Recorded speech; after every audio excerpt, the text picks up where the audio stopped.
Wait. Are we in the studio? Like, now? On a Wednesday? Yes, because, we've missed Castranger 2 weeks in a row. Oh my god! We haven't done the show in 2 weeks! Well, yeah, it's like you were not doing well, and we wanted to make sure that your health came first, and you recovered. What kind of timeline are we in? The timeline where you got better, but then you got sick from Lane because I got him sick. So it was okay. Yes. So I'm gonna make a notice here. I don't have the thing.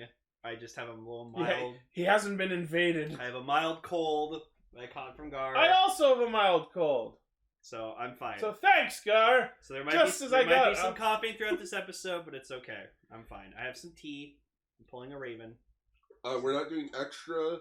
So there's no extra episode corresponding to this. It's just it's a catch-up episode. It's basically imagine Ultra Ranger, except it's Castranger.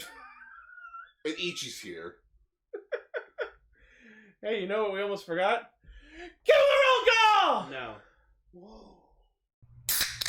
We are live! Mike! Zenkaigan! Connect. Loading. Broadcast. Tempered Zeal! Bluecaster, Super Ichi! Loud and impulsive! Greycaster, late! Illuminating the Tokuverse. Goldcaster, Garza.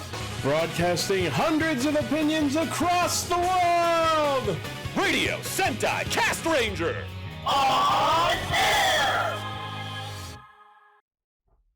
Welcome, episode 323. No, 321. Haha! See, I did have to check. 3 of 3. Pokemon? Does someone have the Pokemon of the week? Blaziken's not here because it's a Wednesday, so he's probably like, wait, what? Ultra Castranger. No. 3 of 3. We'd have like a Discord thing where Caster. we ask like the server what Pokemon it is, and then it just automatically brings it up. It's episode Wailord! Is it? Yes. Well, good, because much like Wailord, my leg has been bloated! aside from that, it's a double feature, or double episode special. Double episode special. How long has it been since we did one of those? A long time. No, I could have sworn we did one. Someone check the discussion index. Okay, here's what happened. We haven't done an episode for the last 2 weeks for one reason, and that is I have been on my ass for 11 days straight in bed with a leg infection. It was killing me for many days. It's not all the way better, but it's improved enough to the point where there's very little pain. My leg still is kind of bumpy and purpley and shit. It's very tolerable. Yeah. But I'm well enough that I can not lie in bed and not be screaming and crying in pain. I'm just upset that we didn't reach to day 12, so very tired. I was so very tired, though. Again with the bed. Yes, the whole, I hate that they can't keep Wailord in scale in battle, but if you Dynamax him, then Wailord's to scale. Yeah. And actually, if you find him in the wild, he's actually to scale. What? I'm just picturing, the Civil War battle in Captain America. Captain America, throw, Dynamax ball or something. Throw this. And it's just, Wailord. Oh, shit, I thought... That was a Wailmer. Oh, shit, I thought it was a Magikarp. Yeah. Okay, so, if you're listening to us for the first time, what a weird episode to start on. Hey, man, episode 321 is just the reverse 1, 2, 3. That is true. We are a team of Wailords who get together every week to talk about Kamen Rider and Super Sentai. Are you calling me fat? No, I'm calling me fat. Oh, okay.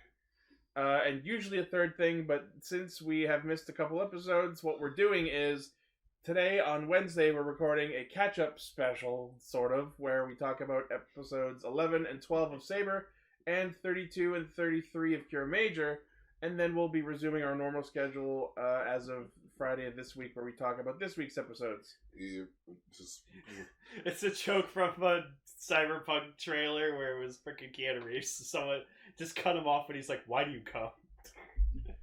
It's funny. Oh, wow, that's funny because it's totally I know what we're talking about. It's a Blazy-kun! Hi, Blazy-kun. I'm not sauced enough for this. Wait, you have beer? Yeah, it's new Diet Pepsi flavored beer. I have my equivalent. I just find it funny. Lane's drinking tea. I have a bottle of water because I've been drinking more water in the last month. And Ichi has a Diet Pepsi. We're just doing Castranger Blaze. I need to be energized. I have been drinking a lot of water since I've been incapacitated. I have a cold, so I just need to do everything I can to make myself feel better. Yeah. Okay, rule number 1: stay away from dairy products. Drink all your chocolate. Damn it! We were gonna go to Dairy Queen after this. Oh no! After this show, I'm fucking drowning myself in NyQuil. Likewise. Anyways, we missed all of you. We're sorry we've been away for so long, but I'm sorry. It's my fault. No, it's whatever. Like, we were literally about to record like 2 weeks ago, and then like Ichi, I went up to him and I just could hear that Ichi just wasn't doing well, and I'm like, yeah, we're not doing it. The first week we missed until the following Thursday, I was literally in constant screaming pain almost all the time, and then it became almost only when I came back from going to the washroom, and now the pain is almost gone. And it's not like, you know, your average Ichi scream where you've heard it on the podcast. Sorry, my phone's going off. You'll probably hear it on the episode. No, this was more of like agonizing pain, like someone, like when he sees a rider switch forms, but he's still in the same suit. that kind of pain. No, the kind of pain where someone asks you, "Hey, do you want to be a farmer?" They proceed to kick you in the nuts, and they say, "There's a couple of acres." I saw that on Twitter. Someone gifted apparently like the shot of Baron switching belts, like, and he had the suit on, but then apparently Ghost did it too when he was switching to Grateful. He like took off the Ghost driver. Oh he yeah, was still an Ori Damashi, and then I remember that. Fucking I have like Grateful. questions. I remember that. I was like, all right. Blaze, you missed it. Yeah, yes, we already said it's episode. We thought you weren't here, so we got the Pokemon. Before we start, I want to recommend something because I watched it today. Okay. Disney Plus has a Marvel documentary miniseries called Marvel 616. I think we talked about that because it has Spider-Man in it. Yeah, and the first episode's about Toei Spider-Man. And holy shit, was it actually really fucking good. From what I was playing Fortnite when he was watching it, but I could hear it and I was like, yeah, that sounds cool. Like, they actually got the production team who worked on this show to, like, talk about the actual production history of it. Oh, now Blaze is saying it's episode Forza because 3, 2, 1. No, I mean, I'm no, okay it's with that. it's episode Kabuto. Oh, there's a good one. 3, 2, 1. Actually, no, he does 1, 2, 3. Yeah, it is 1, 2, 3. Rider kick. That used to be one of our old XC Studios intros. Yeah. 1. All right. 2, 3. Yes, I remember. Shall we get started? Sure. Yeah, sure, why not?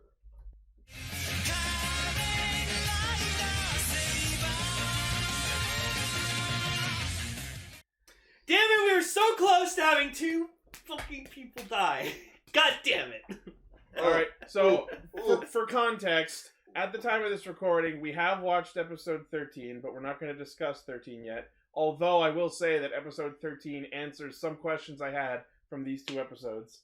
So before we start about these week's episodes, go ahead, Gar. I caught up. Hooray! Since I knew it was going to be the 3 of us, Lane beat me with my own freaking shovel. Said, "Hey, let's watch Saber." Yeah, I'm like, I'm gonna put the saber in your hand. Like, you're like, oh, I'm 6 episodes behind. I'm like, that's 2 hours. Yeah. So I caught up. Hooray! I totally understand why Japan doesn't like this. I hate it. Tell us your thoughts. I'll just quickly go through it. The Avalon thing felt very minuscule. Yes. From what they were hyping it up for. I thought it was going to be like the rest of the first arc. Like, this was going to be the Avalon story. And then, nope. No, but it was just a Mean Stone end. They made this arc, like this whole Avalon King of Arthur thing, purely just to sell that toy. And it's we're never going to see it again. And it's also just upsetting because, yeah, I can totally see why Japan thinks of this show as just a toy commercial. Because, you know, oh, look, there's Kamen Rider Blades, Wombo combo form. Wonder combo. Yeah, sorry, the Wonder Combo form. That's very hype. That's very cool. That should be like the main focus of the episode. No. Oh, and Saber also gets to use the King Arthur form for the first time right at the very end of the episode. So you're complaining about what I was complaining about how they rushed out form debuts multiple per episode. Yeah, and that's like, okay, guess no. Or hell, fucking when Kamen Rider Slash made his debut, I'm like, okay, cool. This episode's gonna mostly be about Slash's debut. Oh, we're also doing Saber's Wombo combo form. I just call them volume 2 or 3. I just call them Wonder combos. You know what? Much like soup, they're Wombo combos. Also, hit him with the Wombo. Also, Guard didn't realize this whole time that Sophia's name was Sophia. Because I just kept calling her Princess Shayla. It's like, wait, is her name Sophia? Yes, Guard. It's the easiest name to remember out of all these characters. Lane, it's not like I watched episodes 1 through 5 in one sitting, had it sped up so that I could watch it, so I could talk about it while you weren't here. And then, that was all the way back when episode 6 was coming out. So it's not like it's been like 2 months since I've seen this all. That's true. Did you hate episode 6's fucking bullet train pacing like I did? I feel You want to know the saddest part of it? Because I was looking into like production stuff. That was the last so far, as of this recording, that was the last episode the head writer wrote. Wait, the head writer did do episode 6? Yeah. Oh, that's upsetting. He did episodes 1, 2, 6, he did episodes 1, 2, and 6. What the fuck is happening? Well, there you go. He tried to pace it because he was trying to get close to the other 2 episodes. And the weirdest thing of all, because I also have notes for this episode. Where is it? There they are. I took my own notes for this. He didn't even write this 2-parter. Wow. You know who wrote it? Keiichi Hasegawa. Guy that wrote the Gridman anime. Please get your Bakugan out of here! Wow. He also wrote Ultraman Dyna, which you'll hear me freaking tear my hair out sometime in the end of the month on Ultra Ranger. Cool. Because, Ultra Ranger, there's no schedule. It's just batches. So, with the 2 episodes of Saber that were... Any other closing thoughts on the series up to this point? I feel like the directing could be a bit better. Who's your favorite writer so far? My favorite writer Okay, so I'm actually a bit split. On one hand, my favorite character is Slash. Shinji? But I can't stand when he goes berserk in his rider form. I love it. I think it's a bit, too much for me. Well, I was trying to explain to you, Guard, that, that personality we see when he uses Bremen no Rockman, that is him. That's literally his... That's his hidden self. Yeah, and, the shy version, that's just him keeping himself closed in, because... But I think, rider-wise, it may be Kenzan. Kenzan's cool. Because I just see him, and I just see how happy he looks, and I'm like, he's just happy to be here. I just think he's neat. So seeing as we're talking about episodes 11 and 12 Saber, I picked out pretty appropriate faces of the week. Oh. So here's episode 11's. You bitch. And you had to do it of my boy almost dying. And then episode 12's. I just feel like we had two of our main writers almost fucking killed. So it's just like, hey, it's our fan base when they realize we skipped Castranger 2 weeks in a row. Ouch. Also, I showed a picture. I took a picture of Tassel and sent it to my friend. She's like, "Who is that?" I'm like, "Oh, it's Tassel. He looks cool." I'm okay. But oh my fuck! Speaking of Tassel, though, how this 2-parter begins made me laughing my ass off. Oh, how he was on the phone and then accidentally hung up on him? No, not even that. It's how he was just speaking normal. He was speaking so, nonchalant. Blah, blah, yeah. blah, blah, yeah, blah, he's blah, like, blah. yeah, he's like, okay, cool. Yeah, he looks, oh shit, I'm on! Yeah, he looks at the camera, fixes his hair a bit. Bullshit. I'm like, fuck off. Yeah. You're telling me this whole thing's just an act? Well, he does look like a thespian. Really? I thought he looked like Lunette the Clown. Maybe like one of her like Lunette's distant relatives. Maybe it's her father. Maybe it's Grandma Garbanzo's husband. Maybe in the other side of the house, there's the big comfy couch. But yeah, like I'm sorry, I don't mean to sound like a dick when I say this, but like, God, I really want someone to die in the show. I just feel like it'd be really good for the show. You're just out for Wait, blood. Someone dies. I don't see what your problem is. I mean, like. No, okay. So, like, I just feel like in a show, in a series like Kamen Rider, if someone dies in the show, that means like shit's real, shit's at stake. Bullshit. Like, so sorry again, no. Ichi. Like when Chase died in Drive, that was a big fucking deal. That hit us all super fucking hard. Well, okay, but there's a problem with that. What? It was at the very end of the show. Yeah. So it's like, of course, for a finale, you have to, go all out. Better example, Build. I can't name the characters off my hand, but just like, how many people died in Build and stayed dead? Well, that depends on whether you count being alive when they switched to the New World. Well, okay, like before New World. Yeah, Kazumin, Gentoku, they all went down. The three friends, the freaking head of, what was it? General Lady or whatever. Well, not, like the general, the old guy with the cane. Oh, Gentoku's dad. Yeah, Gentoku's dad. That dad. And Nanba. Yeah, Nanba, that's his name. Namba. And Utsumi. Yeah, Utsumi. Yeah, so like that's why Build was so I enjoyed Build story so much, is just because like let's remember, every one of those deaths was a further along episode than where we're at. Oh, and speaking of Build, actually, a quick side note: Kyle Higgins, who wrote the Power Ranger comic, is actually getting into Kamen Rider Build. Cool. He's been loving it. He loves it. That's because it's amazing. He's like, oh my goodness, there's so much story potential. And of course, how could I forget the most tragic death in Kamen Rider? Laser. Like, he never came back. That was really sad. Yeah. Christmas! Okay,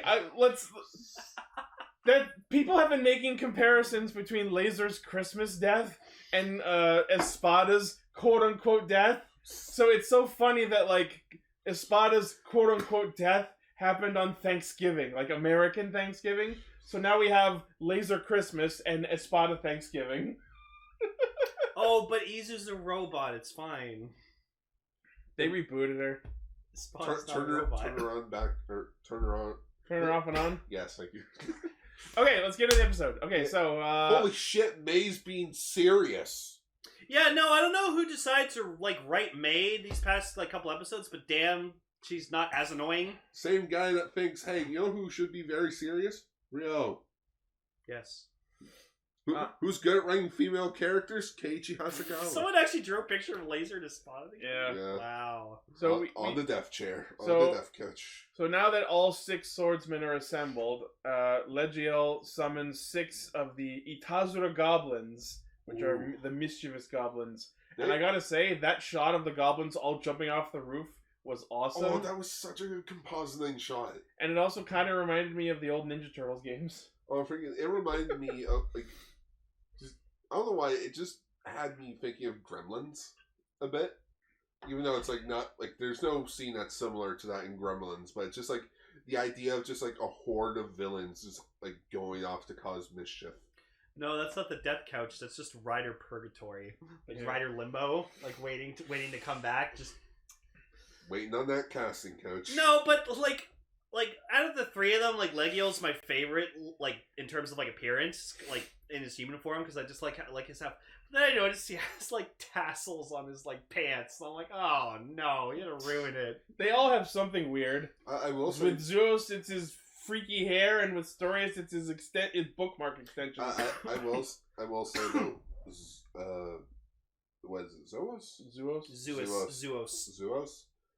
He's so far my least favorite of the 3. Well, yeah, he's just like, animal. Yeah, like, fuck, like, when I was catching up today, he stayed in his monster form for, like, 2 or 3 episodes. I'm pretty sure the actor was just unavailable to show up at set those days. And then when his human form finally showed up again, I'm like, oh shit, is that what you look like? Yes. I totally forgot. So in I think episode 11, stories. Kento and Rintaro get into an argument about, duty and family and such, and this is where we start to get some of Rintaro's backstory. Wait a minute, Gar. Zeus. Yeah. Did he look like this? Did he look something like this? Tell him Large Marge sent ya. Or a ghost. So yeah, we get some of Rintaro's backstory, and we find that he has no parents. He was an orphan raised by the guild, which means, did he just grow up at the base raised by Sophia his whole life, and that's why he's so ignorant of Earth culture? Yeah. So he's Django fat. No, Gar. No. Yeah. No. Or he's like Mando. Sure. For me, honestly, that's a huge fucking disappointment. I was expecting him to turn out to be from the Wonder World. Okay, well, Gar, it's not like when you get sworn into the Mandalorian clan, it's not like you're cut off from the rest of the fucking galaxy. You can still go wherever, do whatever the fuck you want. You just have, follow principles. If anything, you're encouraged to. What with being a mercenary? You could say, we are encouraged to love. Oh, Anakin. But I love the that was probably my favorite scene in the episode though. When Kento was walking away and Rintaro was walking behind him. Yeah. So, I'm not touching you. So Kento starts to run. Sorry, Kentaros. They're both yellow. I have to look at my notes. Now I want to see that actually. Kento, yeah. I wish Decker was here so he could freaking Kento and Rintaro. Kento, right. Let's call him Blades in the Spada. Alright. But no, I want to see all these guys salad. I want to see all these guys color reversed. I want to see Blades red, you mean the Spada blue. You mean palette swap? Yes. Yeah. Sure. It just again, Rintaro's following Kento. Kento stops. Rintaro stops.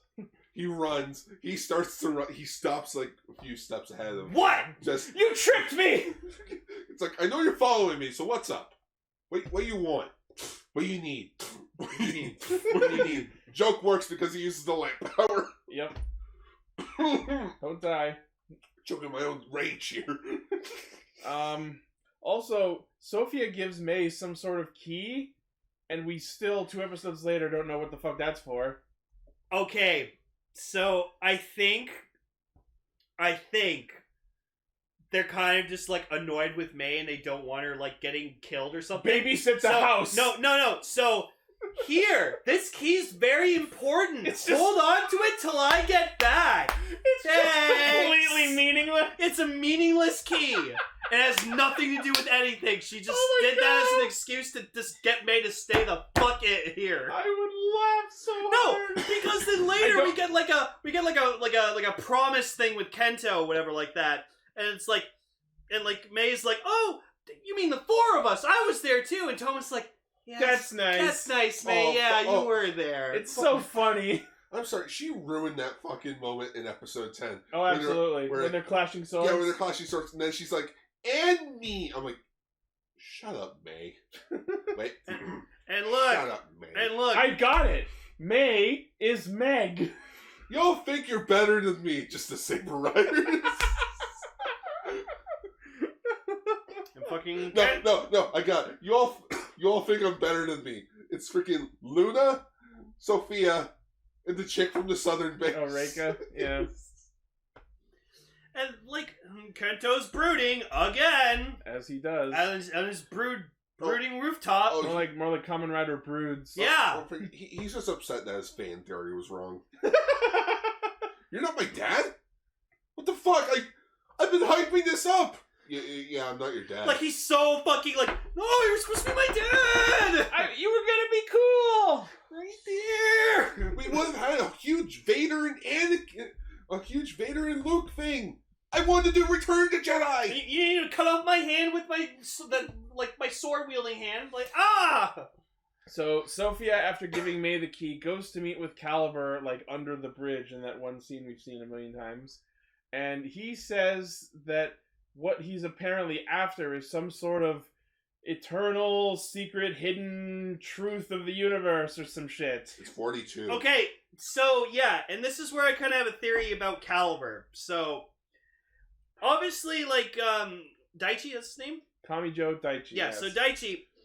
We just call him Kamijo. He's obviously after something. Like, he's definitely one of those villains who's like, oh, what I will doing is good for the benefit of saving the world. That's probably where it's headed. He probably thinks that this truth that he needs to obtain is so important that he'll kill anyone and everything to get whatever power he needs to obtain it for some sort of bigger purpose. So he realized that the Saber power set wasn't powerful enough. So he's like, oh, I need the Sword of Darkness. I need an upgrade. So he kills Kento's dad to get the Calibur powers. Let's put that kills in very big quotation marks as of episode 13. And then, you know what I'm talking about. And then he was like, oh, I'm going to go to Avalon and get King of Arthur because that'll, like, work with me. And then clearly Toma steals it, so he's like, well, fuck, now I need a new fucking power-up. And so that's why he gets Jow Dragon. Yes, this sort of explains Calibur's deal up until now. It's not just getting power for the sake of power, it's getting the power so that he can obtain this truth. And that's why he's using those three guys, because he doesn't give a shit about what they're doing. Yeah. Yeah. Clearly, whatever this truth is he's after is so important that it's worth risking letting the Megiddo conquer both worlds. Yeah, so who knows? Maybe he's just not saying anything to, like, Kento and the others because he's kind of trying to protect them, but then they keep getting in his way, so he has to, like, keep up this charade of just being like, fuck off, I'm evil. You guys are going to ruin my plans. But it is interesting to know that after episode 10 to this point, he actually stops using a voice filter when he's transformed. Well, now that they know who he is. Exactly, so now that they know who he is. Not that the filter was really that disguising, if they'd really paid attention. Yeah, but, like, at least even when Gentoku was Night Rogue after we found out, like, who he was, like, he still used the filter, kinda, so it was like... Not as much, but... Wizard always had a filter on his voice. Yes. So Kento, as of this discovery, he happens upon them, and for the rest of his time for these episodes, he's just like off on a fucking. Yeah, like he sees Sophia talking with Daichi, and he's like, "Oh, you two are fucking plan scheming something together, aren't you?" And it's like, dude, this is pretty sus. I think you two are the imposters. Wait.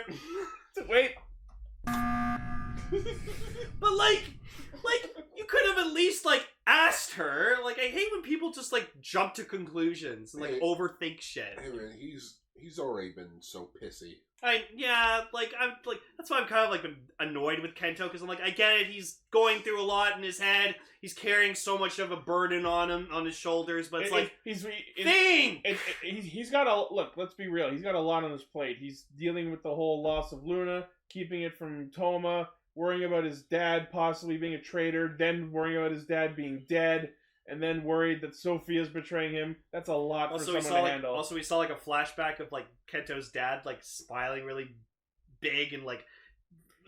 He like, strokes his ear, and then you see Kento, like, creepily stroking his ear the same way. No, but, like... Like father used to do! But you see Kento's dad, like rubbing his head and, like, smiling big, and I'm just like, that's 1,000 dead puppies right there. Oh god, smiling Juzo! Just Kento's on the roof there, just... Also, whose roof's that? Probably, I think that's the roof of the bookstore? Can't be. No. Bookstore's only one level. It's probably the Toei building. Yeah, it is the Toei building. But, like, you know, I'm just making, like...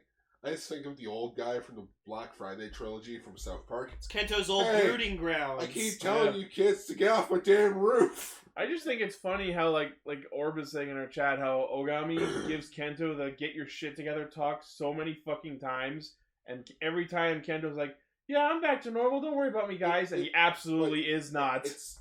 It's pathetic of Kento, because fucking May, you know, the character that is only known for shouting and screaming, is serious throughout these 2 episodes. And even she's like, dude, the fuck? Get your shit together. No, and, like, even, like, Reika goes up and meets up with Kento, and she's just like, hey, you suck, here, take this ride book, get better, scrub. Yeah. He's like... That was 10, but yeah. Kento. My dad used to call me that. Yeah, it's your fucking name. So yeah, the 6 Itazura goblins each set up one of those big Wonderworld portal books in this very, very nicely separated organizational layout, and the swordsmen each go out to fight them. 6 goblins, 6 swordsmen. Coincidence? I think not. I think not! And what are the odds? It's a trap. Yeah. So Saber manages to kill one with Slash's help. We get to see him go Dragon Bremen in that episode. That was kind of neat. Oh, wow. We're totally going to see that more. Which is interesting, because this is the first time that the writer who it belongs to used the second book before Saber did. Every other writer's second book, Saber used before they did. Yeah, because Slash is like, fuck you, my book. Yeah. My book. I took it up first. I get to read it. Yeah. So Saber and Kenzan each kill one of the goblins, which opens up the pillars of fire and wind, respectively. And it's already very obvious what's happening. But of course, everyone in the show is fucking ignorant. Well, it's more... Which is really weird when you find out later that this already happened. Yeah, no, but it's a thing of like they're more focused on saving the people. Which is fine, but they could have just split it up in a way where they didn't activate the Pillars of Light in the correct elemental order. Which they kind of did in one instance, but they could have done a better job. Oh, they probably just didn't realize. Don't get me started about the next episode. We'll get into that, but I do have to give them, the tip of my hat of how episode 12 does begin with them being like, well, we're not done with 11 yet. Yeah, but they're like, oh yeah, we all agree this is a trap. Oh yeah, no shit. Fuck them though. But yeah, so as Kento is blathering on about who betrayed who, we see Calibur debut his new form, Zhao Dragon. Survival. You don't have the chime down. It's really fucking awful English. Oh, you know what? Something about a dark joke. Hang on. Game over. The sequence for it is fucking badass, though. How badass is it? It burned the book bumper. Because usually the book bumper, like it flips and then cuts into the rest of the episode.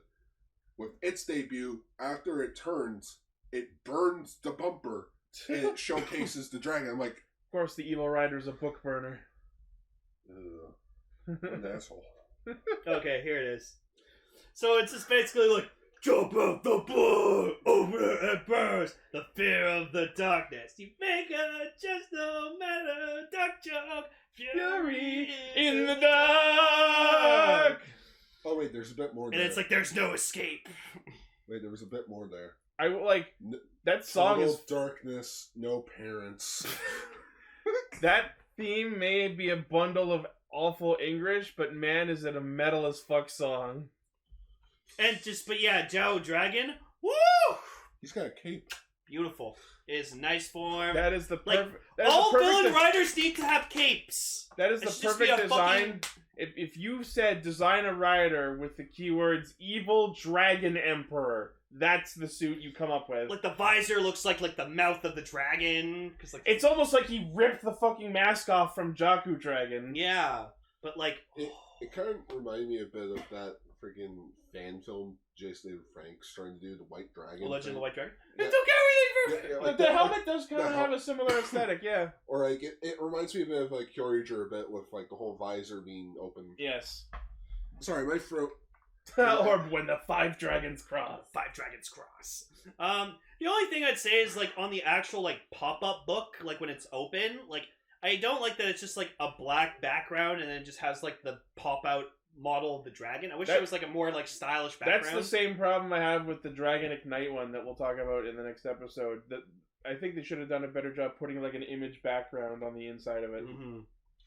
But yeah, but there is writing on the inside in those spots. You can't. It's very hard to see, but there is some of the wonder writing. But yeah. Well, I guess with it being the first pop-up book in the it's a pop-up. The other 2 that we're getting in the future.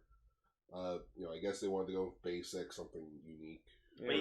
But yeah, for an upgrade form for a villain rider of this caliber, it's pretty fucking good. It is. Shut up. Definitely one of the best designs in the show, probably, at least for me. And then blades get slashed. Yeah.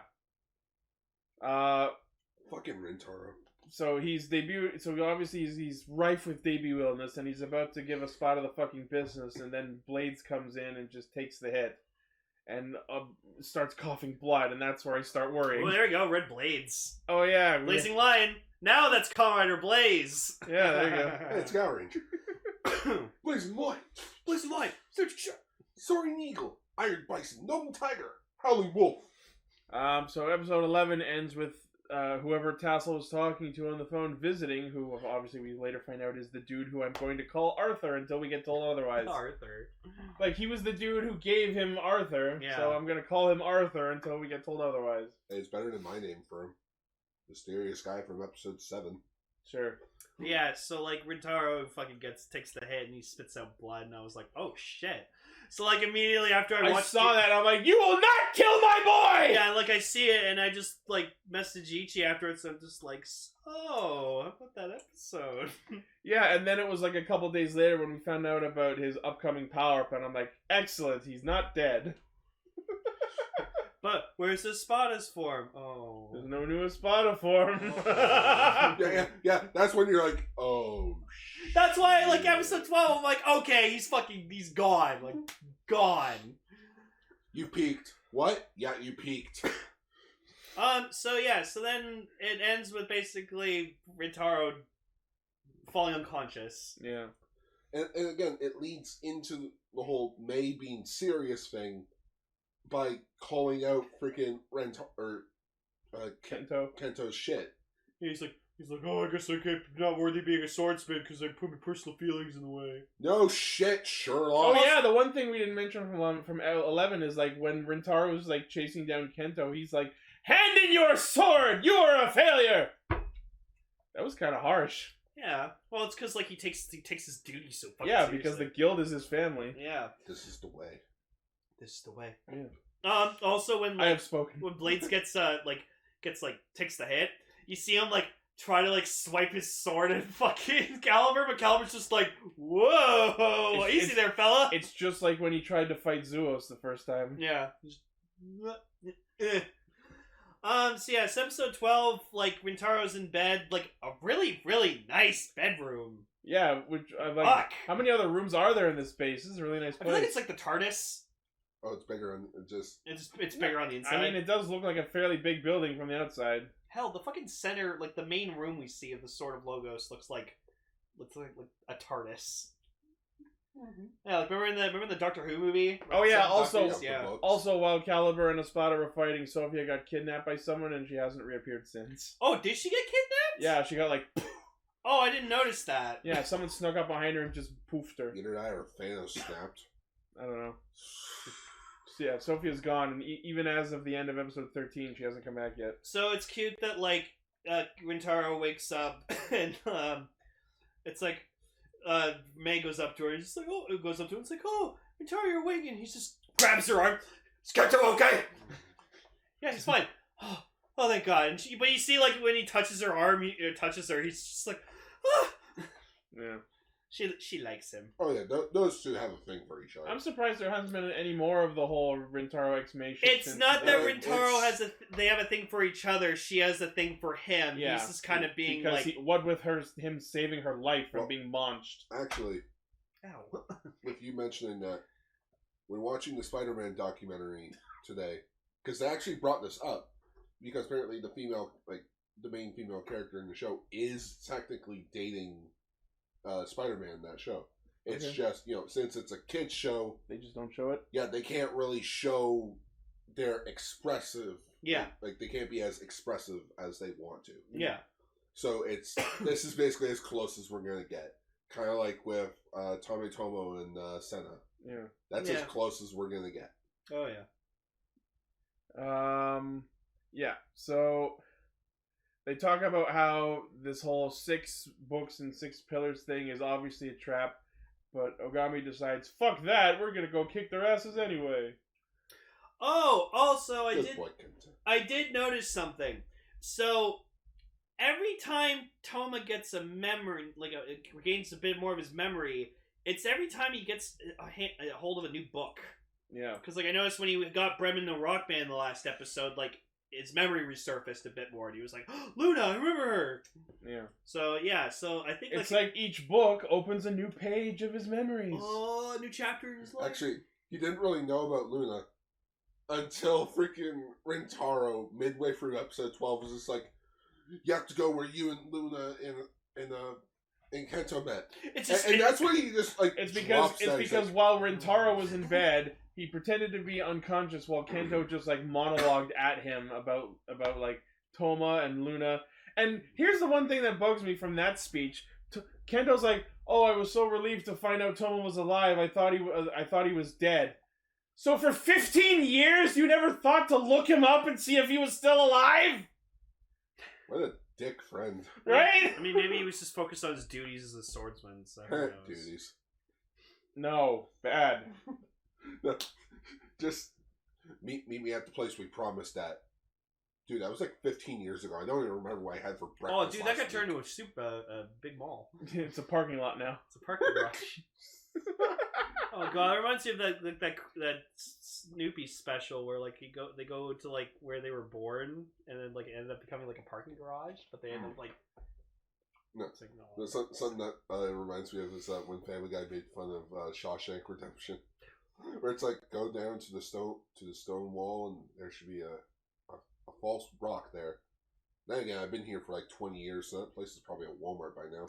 So if you go there, buy yourself some nice jeans, decent shirt, and have a good day. So, even though they realize it's a trap, and Arthur, someone take the Arthur fist meme and put a fucking sword in his hand. Put the Seiken in it. Yes. Put Rekka in his hand. So even though they realize it's a trap and they're just gonna go through it anyways, what they don't really talk about is how obvious it is that the point of the trap is, we need a swordsman for each of the 6 elements to activate each of the 6 pillars. Like, even though fire and wind have already been activated because Saber and Kenzan killed one of the goblins, they don't really talk about the fact that, like, maybe we should organize ourselves in a way that we don't trigger the rest of them. Oh my goodness, I get it. Which is even dumber when they talk about the fact that the same thing happened 15 years ago. I get it. Earth, wind. They're trying to bring back Captain Planet. Captain Planet! I thought you were going to say the Avatar. No, fuck that. That's too mainstream. Gotta go Captain Planet. When the world needed Saber the most, he vanished.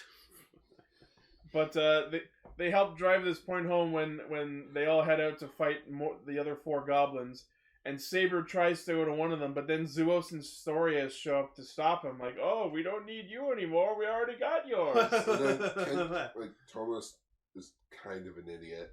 Oh no, Storius and Zuos and Storius, 2 of the strongest monsters that there are. Better go base form. Yeah, better go base form. I'm like, it's not like he can't go into like his wombo combo because we see him go wombo combo like when we cut back to him. Like, why didn't you start off with that? They've already clearly established. They've already clearly put it out there that like, it's no longer tiring to use them. We're past that now. Like from the wrestler, or like just mentioned, it's not like he doesn't have a giant ass mech that he can just summon. Yeah, also that, like... No, we're never going to see King of Arthur ever again. Actually, I think I did see in one of the scans he's going to go like Dragon Eagle Arthur at some point. Which is something I'm like, why haven't you done that, you stupid fuck? Dragon Eagle Arthur. And I say, hey! What a wonderful book today. Well, I mean, he is named Arthur Reed. Correlation. R-E-A-D. Everything falls back to Arthur. B-R-K. A-A-R-D. Having fun isn't hard when you've got a library card. You've got a Seiken sword driver. I think we've already made these jokes. Having fun isn't hard when you got a Seiken sword driver. What I really laughed at was when they're in the base, they're all like, alright, you head here and you head there. Ren, you go with Kento so he doesn't do something stupid. May. Okay! Yeah? And then fucking Ren gets all the way to the battle site before he turns around and realizes Kento isn't fucking with him! You fucking moron! I just find it hilarious. It's like, just, Kenzan, Espada, go there. Buster, you head there. Slash, you. There. May, yeah? Shut the hell up. No, and then May comes, like, into Rintaro's room where he's recovering, and it's just like, It's like, I got your favorite! Eclairs! Ah! Oh, Where'd you go? I'm like, Yeah, May, as usual, as established from Buster's debut, May is terrible at keeping watch over people. fucking mention Eclairs. It reminded me of something I wanted to bring up. How they fucking cameoed Oren oh yeah. and Gridon, Oh yeah, and they did fucking nothing with it. it was just like, hey, the Grid on Bravo special is a thing now. That is a huge slap in the fucking face. Also, I don't think Oren would be that scared with being a rider. Exactly. Jonochi would have, but like, not Oren. So Maybe this is just different versions of them. maybe, yeah, this is the Saber version of these two. Yeah. They somehow still met, but they're maybe a gay couple. I don't know. But yeah, I reiterate, Ren is a fucking moron. How the fuck did he get all the way there not realizing Kento wasn't behind him? Instead, Kento goes to just brood at Rintaro in bed and tells him about Luna and Homa and blah blah blah. Why didn't Kenzan just call him and be like, hey guys, I lost him? He's gone. And then fucking, like, every time I see this shot, it kills me. Just Rintaro fucking just jumping in on the line. Ah! Oh yeah, so Toma's getting his shit kicked in by Zeus and Storius, and then out of fucking nowhere, Rintaro just storms in on the lion, not even henshined. I'm like, yeah, that threw me off. That threw me off, and I died laughing. I thought it was so funny. You want to see something funnier? Look up the behind-the-scenes photo of that. It's just a bunch of dudes carrying him on a metal beam. Oh my god. My god, just like it's like Calibur like in Sophia talking to each other. It's like freaking it's like freaking Aslan talking to the White Witch. Just like, don't speak the ancient words to me, witch. I was there when they were written. Alright, more on the topic of people being morons. So Zeus and Storius do show up to stop Saber because they've already activated the Pillar of Fire. Yep. But for some reason, nobody goes to stop Kenzan from killing one of the goblins, even though they already have the Pillar of Wind! No. Why? Because we need Kenzan to do something. What is Lechiel doing? He's just standing there on the roof doing nothing! My master plan is coming together. And they just let Kenzan get away with killing the second goblin, and that book disappears. If it wasn't for Calibur, that would have really fucked their plans. Well, I think they were trying to hint that, like, one of these riders wasn't going to make it out of this two-parter. And speaking of Calibur and plans being fucked up, even though they need 6 elemental Seikens to activate this whole trap thing that they're doing, Calibur sees fit to just have another final clash with Espada and fucking attempt to murder him. Espada. Rintaro. I mean, Buddy. we find out in episode 13 that there's a way around this, but until then, my thought was, don't you need Espada to activate the last pillar, you fucking morons? Also, Espada, Rintaro, baby, booby. This guy almost killed you last time. What makes you think you have a fucking chance against him again? Because he's enraged and he knows he's like, even if with my life at stake, I will defeat you. He's not thinking straight. We know this. No. Like, not even close.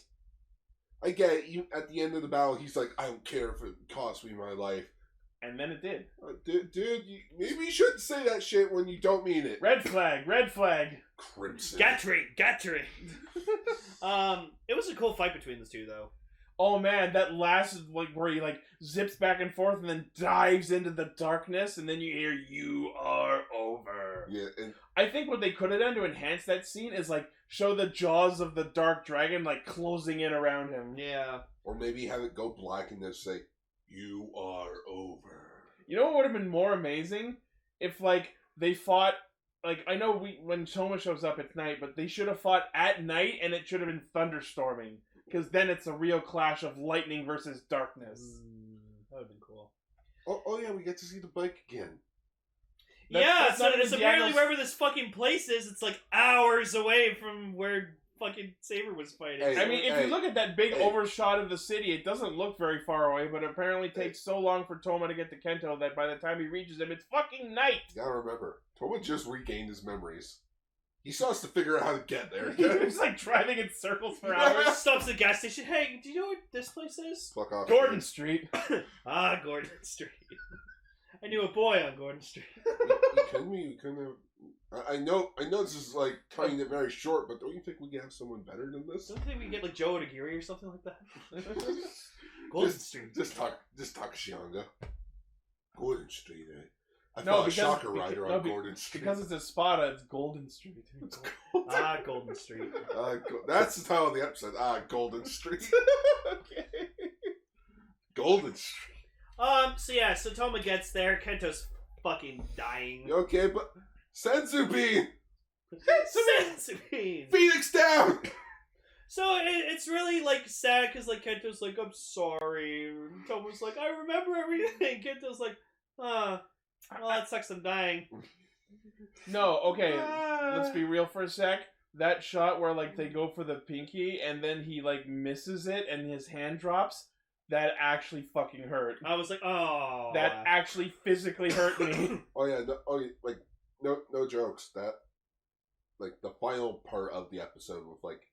As soon as it goes black and then it goes to nighttime, afterwards from like just that last chunk, best scene in the episode. Yeah. You know what isn't my favorite scene in the episode? Freaking Rintaro going like, "Oh, I can't transform. Guess I better go help the citizens." Proceeds to transform and fight the goblins. I mean, he does only go base form. But do you see where I mean? Where I mentioned the direction of the show doesn't really make any sense. They somewhat kind of contradict themselves. I mean, I don't think they ever said that he couldn't transform. He was just damaged. But like the way that he like was speaking was kind of like, maybe I shouldn't overdo it. Maybe I should just help them. And then he goes in and kills the goblin and falls into their trap. Yeah, it's like. Damn it, Rintaro! You activated the water pillar. You activated my trap card. My heart. So yeah, after this really sad moment, fucking Tassel and Arthur show up, but like I've already watched 13. They're just like not there. Like it doesn't like them showing up has no resolution. They just show up and watch him quote unquote die at the end of the episode. This is my favorite part. He just got popcorn. Yeah, Tassel's just got popcorn. Want some? So yeah, how do we capitalize on this very sad, serious moment? Happy ending music! It's like fucking Family Guy trying to do something serious, then joke! Oh, that's why Drive did it right when fucking Shinosuke got defeated. It was just like, yeah. No special things. Next time on a very special Kamen Rider Drive. Bow chicka bow wow. Bow bow chicka bow wow. But yeah, it's just like, oh, I'm sorry I didn't tell you anything. I'm like, yeah, you're kind of an asshole for that, for not telling me. The guy that has pieces of my memory won't tell me my past. They never really fully justified why Kento wouldn't just tell him about it. Like, I get that, like, oh, it hurts to know that you failed to save someone, but, like, I don't think that's enough to, like, withhold it from him. Maybe it was just because he wanted Toma to know on his own. No, he very clearly at one point said, maybe it's better that you just don't know. But it's like, if you know... Maybe you should tell him. Yo, in case shit like this does happen. Tell him the truth! Again, at the beginning... Alan Genius? Just at the beginning of the episode. Oh, meet me at the place where we promised. Kento, you know he doesn't have his memory. Well, he knows he's gotten part of his memory back. They just go to like a purgatory where like Kento is later. Just, come on, Espada! This used the genie in the Wonder Ride book. Kento, I wish to save Luna. I wish to set you free.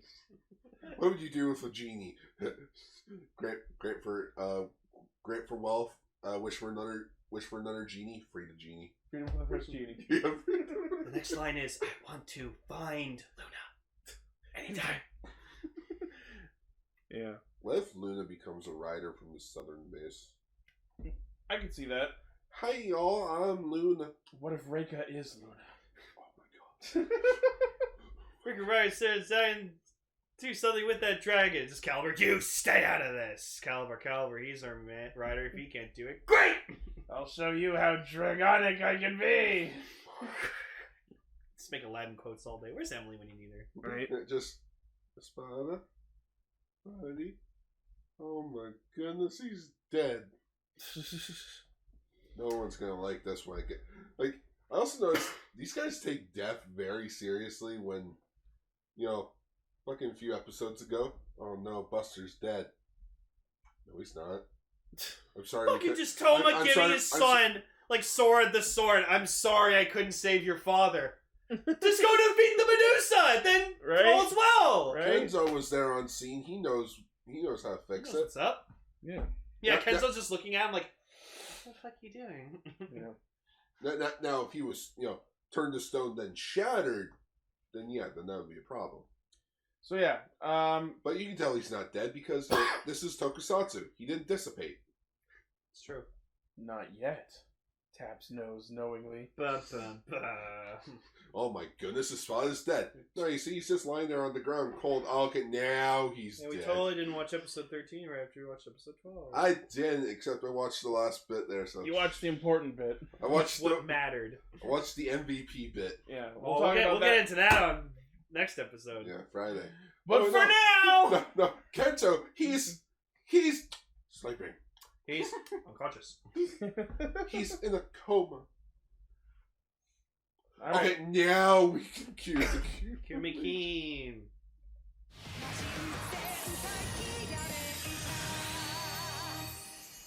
All right, let me get this out of the way. Sayo should have known not to trust a man named Kusaka. Let's be real. Well, Also, this guy looked like Bonjo. It was weird. Like he had the face structure. It was like if Bonjo had like a thicker face and kind of looked also like Takumi. Yeah, this is alternate universe Bonjo. Remember? Yeah. Or sorry, New World Bonjo. New World Bonjo just has. He's dating Kasumi. Yeah. and he has black hair. Yeah. So this episode has two different titles depending on which subber you go with. With Overtime, it's Mad About Sayo. But for TV Nihon, it's Something About Sayo. Like something about Mary? Yeah, that's what I'm thinking. I'm like, I want to go with this There's Something About Mary joke. But it works out really well that we have to talk about these two episodes, Kiramager, because it's actually a two-parter. Yeah. So yeah, that worked out in the end. Boy. So yeah, the setup for 32 is that Sayo is on a date with one of her senior classmates and that he wants to tell her something. And everyone's all excited because they think he's going to confess his love to her. Oh, they fucking... It was like weird how enthusiastic they were about it, especially Tametomo. It was like they were it was like they weren't even acting. They were like so genuinely hyped up about it. It was kind of fun to watch. Yeah. Well, I definitely have to say this about Kiramager. It's nice to see that the show cares about showcasing their personal lives? Yeah, with their personal lives. Like, yeah. Like, it's not like Shikenger or, like, Ghost Ager, where, like... They lived for the mission. Yeah, like, or Ryu Soldier, unfortunately. Where they just didn't live. Yeah, it's like, the goal is... the goal is to defeat the bad guy. You can tell they're at a fancy restaurant because, Sal's a doctor, so she's making that mad money. Hell yeah. I had to Being a Kiramager don't pay bills. I had to come back here to get her pills. But you're a doctor. You could have just went to any pharmacy. I feel like, though, since freaking Hakatama Nami's just, like, he runs care or whatever like that, he's just, like, loaded. Like, he's filthy, stinking rich. And so, probably. Well, he built a tower shaped like a palm tree. Still dumb. Well, we know from Hakatami Nami in this episode. I'm so proud of you guys saying the full name. Because I respect him. Just what Gar said, because I respect the man so much because he's so fucking cool. Exactly. But Hakatami Nami... He was carrying gold, damn it! Right? That suit is too cool to waste! Too cool. So anyways, it was like suddenly shown in the background when they were talking to Sayo, and they're like, oh, like maybe you won't get married. Will you still be a Kiramager? Or like, will you stop being one? You see Hakatami Nami do his X thing. And I'm like, maybe... Did he? I didn't even notice that. Yeah, in the background you see him do the cross thing with his arms. And I'm like, I can't believe I missed that. Maybe he has a higher power of like, I am your boss. You are not allowed to quit even if you do get married to this fuck. I mean, it seemed pretty... They don't explicitly say it, but Jewel believes that what she says is that she would go on doing both. I want that for a Sentai, where like they have contracts. It's like once you sign this contract, you are a fucking member of the Sentai team until I deem otherwise. That'd be interesting. That would be. It'd cool. be kind of like a modern take on the Showa idea where they were like military operatives. Why do you guys fight these monsters? And severance pay. Also, so many. I mean, we have to pay union dues, but hey man, I get to fly around that cool ass jet. Kaiju scans soon, damn it! Everyone's fucking hyping them up. Next month or end of this month. Yeah, Sayo's on a date because Tometomo apparently persuaded her to do it. Yeah. And it's unfortunate for this two-parter that we don't see this Kusaka guy after episode 32. So I guess he was not important enough to show up in episode 33. So we don't get any resolution to this whole relationship. Well, it's not that Tometomo. Yeah, you're right. I didn't notice. It's not that Tometomo made her go on the date in the first place. He was like, you should do it, you should do it. No, but he was like, no, but when it was like, oh, I wonder if I should like confront him about like what he was going to say and stuff, and she wasn't sure, but then that's when Tometomo was like, yeah, go for it. But oh, little do we know, it's a trap. This Kusaka guy is the fucking biggest moron I've seen in a Sentai in a long time. He's a Kusaka. Haha. So, like, he fucking, like, fuddles about with this thing he's gotta tell her, and it doesn't even turn out to be a confession. He just wants her to solve his fucking science project. Which I was like, wait, Sayo does, like, science like this? I'm like, okay. She's a doctor. She would know it. Well, the doctor is more about medicine. It depends what kind of doctor she is. I mean, like, if maybe she just has, like, minors in other sciences. Yeah. So... Yeah, so hello. They have this. Hello, I'm Sayo. I'm listening. I'm listening. Can I also? You talked about when we were watching it, but at the start of 32, it was hilarious how like so Sayo's off on her date, and then there's a Yodon reading, and they're like, Sayo's gonna have the most awesome day. Let's let her have it and go kill the monster. Woo! And then they just fucking storm out with such fervor that you can see the fucking camera shaking, and then you hear something shatter in the background. I gotta love this team, man. They're like, let's go. Woo! Let's go help Sayo get laid! Just Joel Kinameki! Just draws like a nice like fanfic picture of just Sayo and Kusaka doing something. There's a baby. It was funny, like the whole time It's a winning picture. When Kusaka at the dinner date, like eventually he gets far enough along that he's like, "Oh, I have something to show you," and I'm just like, "It's my dick." But of course it wasn't. No, so we find out that apparently Yodana is like planting a seed. Yodana tricked Kusaka into cultivating this Yodon ivy seed, which, if sprouted, would basically cause the planet to decay. It would terraform it. Decay Into another Yodonheim. Also, one of my favorite scenes in this episode was just like Garza going to Animal or it goes to Hakubu, whatever, and he's just like he like has his helmet off and he's just like, Hakubu, it's been too long, my old friend, and he's like, Garza, you fucking traitor, and he's just like, yeah, you're right. Mind control beam. I spent tirelessly in this canyon learning this new technique so I could master my own influence over you. I studied for 12 days in the Valley of Stagnation to learn this mind control beam. Yeah. And now... So what, is he just Mentalk? and now, Mbach, you will die. You loved Mentalk, but I freaking loved Dr. What's-His-Face, the Shrink Ray guy. Oh, Professor Reducto? Reducto. Yeah. Oh, that's Shrink Gun! And he was played by Stephen Colbert. Okay, you know what? That's actually a pretty clever name for someone with a shrink ray. Yeah. Reducto. I just love Mentalk. Shrink Gun! So yeah, Garza has a master plan. Go to Atomo and kill his brother again. That's pretty much his whole objective. I sealed you once, motherfucker! I can do it again! He goes to where Hakubu is sitting and then mind beams him so that he can pilot him to go to Atamal so that he can try to mind beam Aladdin into killing him. Oh, that's some foreshadowing for what happens in because like we find out later that like his plan's just like, oh, like the monsters we're bringing out, like Phoenix Robo, whatever the fuck he's called, can defeat him. So I'm getting you out of the picture. We're gonna cut off Grateful Phoenix, which Yeah. I mean is a solid plan. So we're gonna disable their strongest Zord so that they can't kill our biggest monster. You know what? Yeah, that's pretty clever. Yeah. Not the greatest plan, but It's built on what makes sense. it's a good foundation at least. Yeah. Keep them busy with the riddle monster. I'm gonna Kane enable this shit. Yeah, by the way, the fucking Jamenshi this week is Nazokake Jamen, which is Riddle Mask. That's weird. He didn't look like Jim Carrey. So we are not going to get into the whole riddle thing because like different subgroups subbed it differently, and it's Japanese riddles. Yeah. Overtime decided to take liberties and translate it into jokes that made more sense in English, whereas TV Nihon kept the original context of the joke intact for the Japanese as they speakers. do. So you can really pick your poison on that one. I mean, I like the point is overtime jokes because the point is the answers were all puns. Yeah. No more puns. Yeah. I mean, it's thanks to Kyoruger, like Kyoru Blue. Oh no, son. Yeah, because of him, I found out that like, Japan really loves their puns. Yes. So. I sent me a gif of when Nozan does a joke. Freaking, you see King like literally get shivers up his spine.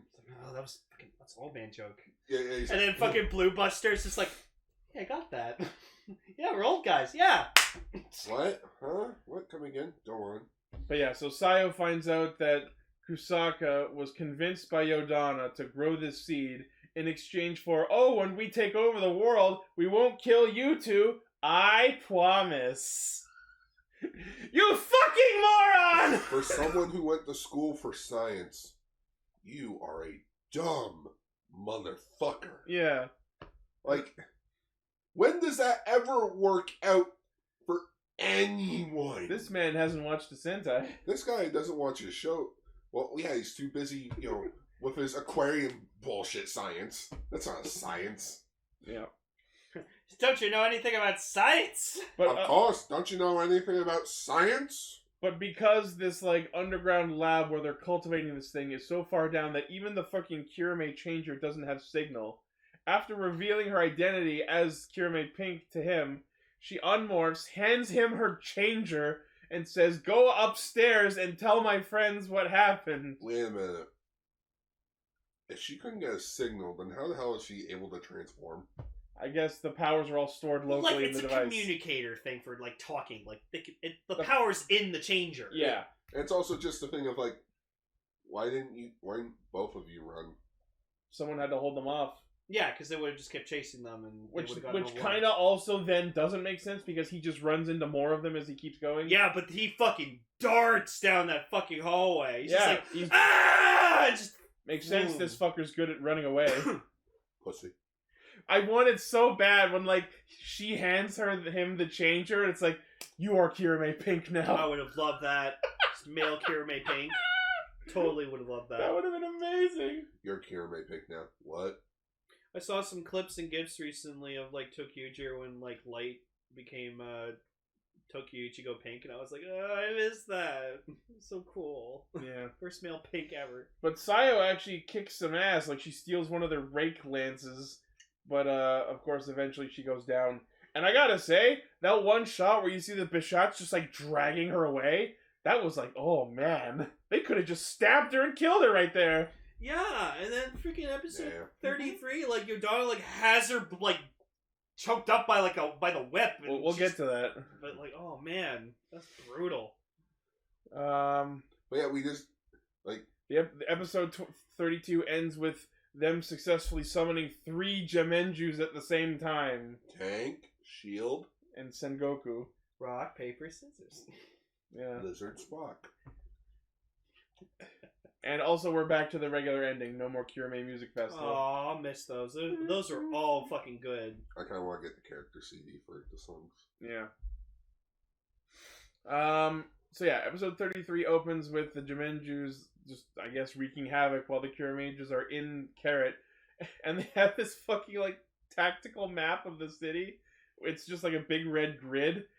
And they've got so many stupid items representing, this is the building, and this is the Jamenjus, and this is the Zords. Why is the time machine Acorn? I didn't have time to make miniatures of everything, okay? I just love that for Gigant Driller, they use a pair of fucking ice cream cones. Now for Gigant Oh, I'm sorry, were you is this yours? And then for Grateful Phoenix, they just have a fucking wooden Goose. duck. Or, yeah, goose. Untitled Goose. Untitled Goose Sword. Untitled Goose Sword. And then, like, Aladdin temporarily borrows Jewel's soul. Like, hey, look, I'm in a beam struggle with Garza. Fucking help! Fucking hell. I'm gonna use your mind quickly. What? The transition was kind of cool. When the drugs finally kick in. Yeah. The Kiramager drugs. The Kiramager drugs. Yep. So and then, like, Jewel comes back, and it's like, if that duck is Grateful Phoenix, then we're all ducked now. well, we all better duck and fuck. Duck and cover. Oh, is that the phrase? Yeah. Duck and cover. Duck and cover. So, you can tell this was the big reason why I was excited for the episode. This two-parter was directed by Kiyotaka Taguchi. You know, the guy that he is famous for being, like, the main director for Ultraman Orb. Yeah.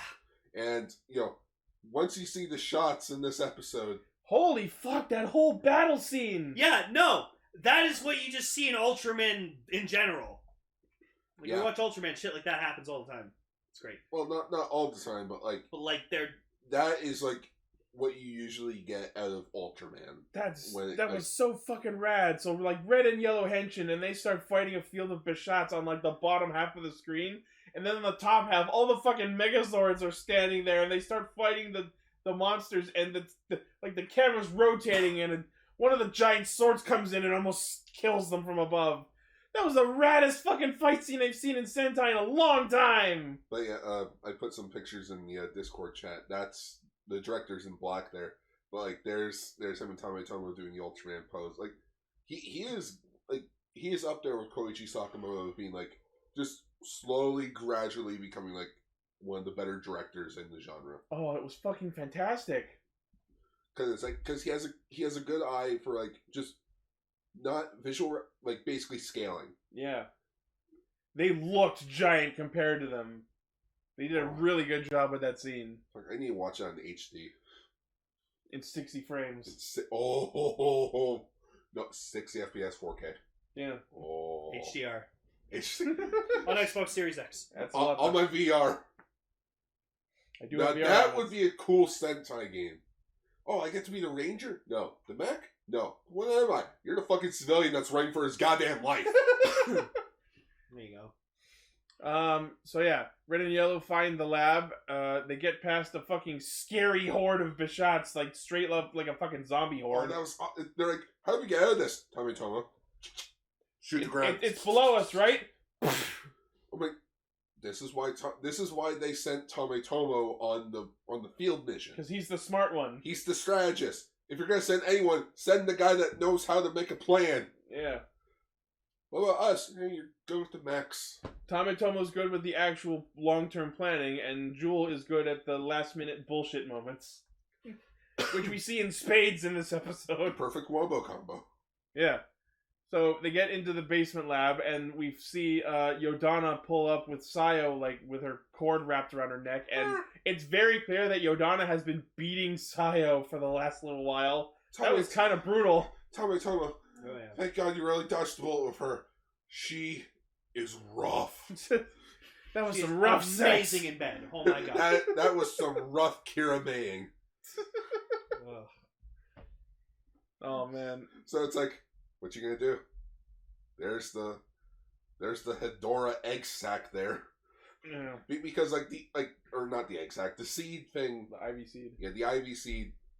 Look like Hedora. It did look like the Toho monster Hedora. If you look at it, it's like same colors, slightly similar in design. Lane's gonna. Well, this episode was directed by an Ultraman man. Yeah, Ultraman man. Hedora is like my favorite kaiju in the Godzilla universe. It's just a pile of garbage. We made it. So Garbodor? Yeah, sort of. This fucker. Oh yeah, I see the design. So cool. Like the eye look there. It looks like Raremon. It's my favorite Godzilla movie. It looks like Raremon just like stood up. Yeah. But yeah, so it's like Ichi was a bit confused a bit because he's like, wait, how can Jewel use his Morpher underground when Sayo couldn't? No. It wasn't that how could he use his Morpher. It was how could he like summon the arrow like to communicate with it. And we realized it was because Tametomo blew that hole in the ground. Yeah, a skylight. And now we have signal. Oh, I got full bars. Yeah. So Jewel summons the Go arrow, and they're gonna like snipe the seed, but Yodano's like, oh, if you do that, I'll kill her. She fucking laughs like immensely too. I was like, holy shit. It's incredible. So Jewel has an inner Kiramager moment and pulls the most bullshit plan out of his ass in seconds. He shoots the arrow out of the hole into the sky through dimensions and just snipes Garza in the fucking ass so that Aladdin can come and save them. Oh no, because he was talking to Aladdin through his telekinesis thing, whatever. And he's like, Telekinine! He's like, hey, can you transfer your soul into the arrow shot so that I can shoot you back into Atomo and like shoot your brother right through the fucking chest? I mean, I guess. Sure, let's do it. Yeah, and and Garza's just like, he doesn't just go down like, ow. No, he actually gets shot and he's like, oh. And then for some reason, what the fuck? For some reason, Guard, that he later on he gets a crescent moon shaped scar. Oh my god, it's chocolate. It's Ultraman joke. It's not Juggler. So well, I was expecting Juggler interrupt the date at the beginning of the episode. No, also, what are the odds? A two-parter featuring an Ultraman orb director starting with a date at a fancy restaurant. Just needed the mother. All you just need is the mother interrupting. Oh. So yeah, after Jewel's fucking bullshit play that somehow works, Grateful Phoenix is allowed to travel back to Earth. And the funniest shit ever, Garza refusing to be trapped there because he rode there on Hakobu when he was mind controlled. He just like yeets himself onto the back of Grateful Phoenix's leg to save himself. He's like, nope, not staying here. But Garza, you could just take over there. Won't that be sad? Like, wouldn't you have satisfaction then? No.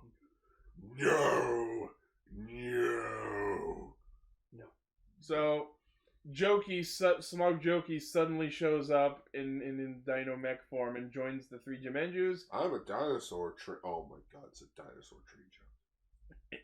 What? Never mind, keep going. Okay. And then we have the big ol' showdown between the 4 Megazords and the 4 monsters. Well, the 3 monsters and Jokey. And they play rock, paper, scissors. They play a fucking ball game with the Ivy Seed. I was joking at first, and then one of them shouts, "Pass! Pass!" And I'm like, oh my fucking god. Yeah, it's a reference to Go Ranger. Well, no, I don't know if it's that far. It's just like, this is a fucking team sport now. I think it's more of a reference to the rugby episode from episode 2. Oh, maybe. It's just the rugby fight on a larger scale. Rugby with Megazords. But yeah, so they counter the Jimenju's like triple like combo attack. Like, oh, rock meets paper and scissors, and I'm like, oh my god. And see, this is why we have Tametomo here. He's like, you guys do this, and then I'll do that, and then we'll finish him off with this. Yeah. Also, it was cute to see like the giant tank monster.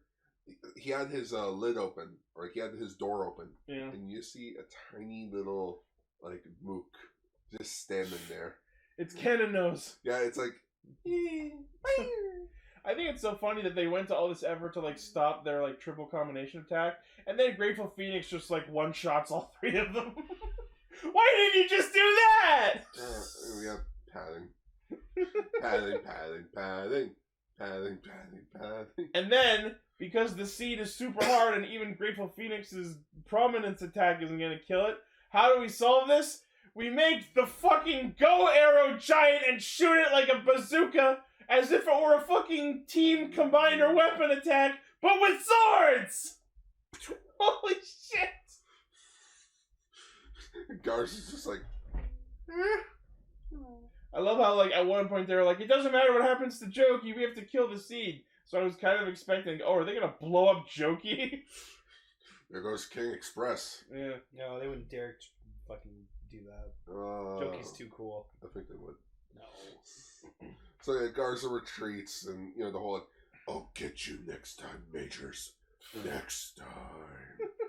Yeah. That was Crunchula screaming. Oh, okay. Garza! Garza! And rank. On Evil. And evil. Evil. Oh my god. So yeah, very fun two-parter. Very excellent.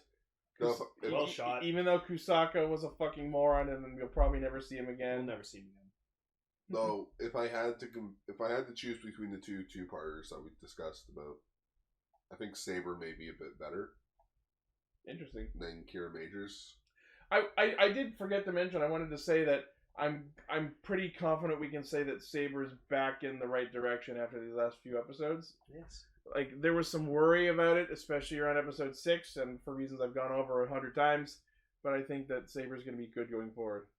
Let's just hope the fucking main head writer sticks around for more than 2 episodes. Yeah. Yeah, like I remember him saying when, like, at the fucking Press press conference. conference, he's like, "I promise I'll be here for this one. I'm gonna make it better than I did Ghost." Whoops. Literally bails after episode 3. So next week on Kiramager, we're gonna get Jaku King Express, Ooh. which is just normal King Express, but with evil eyes. Ooh. People are wanting a toy of this. That's like, no. Just buy King Express. You watch, it'll just be like a separate head. It'll just in like a tiny box. I could see him doing like a mini plot. Maybe. Not even now. Because I don't think this is going to stick around. No. It's not going to stick around. Because if it was going to stick around, then... I feel like this will be a one-off. Yeah, it's just going to be a one-off thing. I would have just rather just him have like a purple version of King Express. That would have been cooler. Right? Just like a purple evil version of Express. Garza, Kiramager. He already has a dinosaur. He has a rock dinosaur mech. How fucking cool... You see It's that? not a rock, it's a stone. Smug Georgie. George. There are fucking lasers on those freaking sharks. How cool is that? Oh yeah, as 72 says in our chat, it's funny that like they propped up the giant Go Arrow on Gigant Driller's flat diamond head. Yep. Stay there, flathead. Express Evil. Ooh. Yeah, it's like, then, like, Oradin's like, oh, these guys know what to do, and Garza's like, that's it. You failed because each of our Kiramagers did a thing. Takemichi, Shigeru, and Senna, they fought. Everyone else did something cool. Just Garza, you will fail! Also, it's confirmed that there will be no episode of Kiramager on January 3rd, which means, I'm right, Kiramager will end after episode 45. Okay. Just like 01. Oh, also next week, in the next episode, Shigeru and Tomitomo are hanging out and they play pool and talk about how sexy they are. I don't know. Okay. That's fairly That's what not- happened. I mean, more Shigeru the better. Yeah. I Love mean, that, man. that sounds like a Roadhouse episode. Yeah.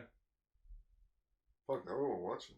Anyways, Well, you can. It's out. Oh my goodness! we're back, guys. We're back. Until we go on our hiatus for the New Year break. All right. Yeah, we're going on a two-week Christmas break. I'm sorry. This was poorly timed. Not like I can control it. Yeah. 2020 is almost over, guys. We're almost there. Okay, just because the year's ending doesn't mean things are just instantly No, going to be better. things But can- also, there has been some vaccine news, but we're not going to get into that. I'd rather not live in I Am Legend. No! No! Damn it, Fred. Damn it. So yeah, in addition to talking about this week's episodes of Saber and Kiramager, in our next episode on Friday, Jikai Nido Sentai Castranger. Want to tell us what our feature topic is? Oh, yes. So the plan was to do 3 big anniversary crossovers for Sentai. And then my leg said no! But due to timing, I had to pull one. Actually, I had to pull 2 Sentai tribute episodes.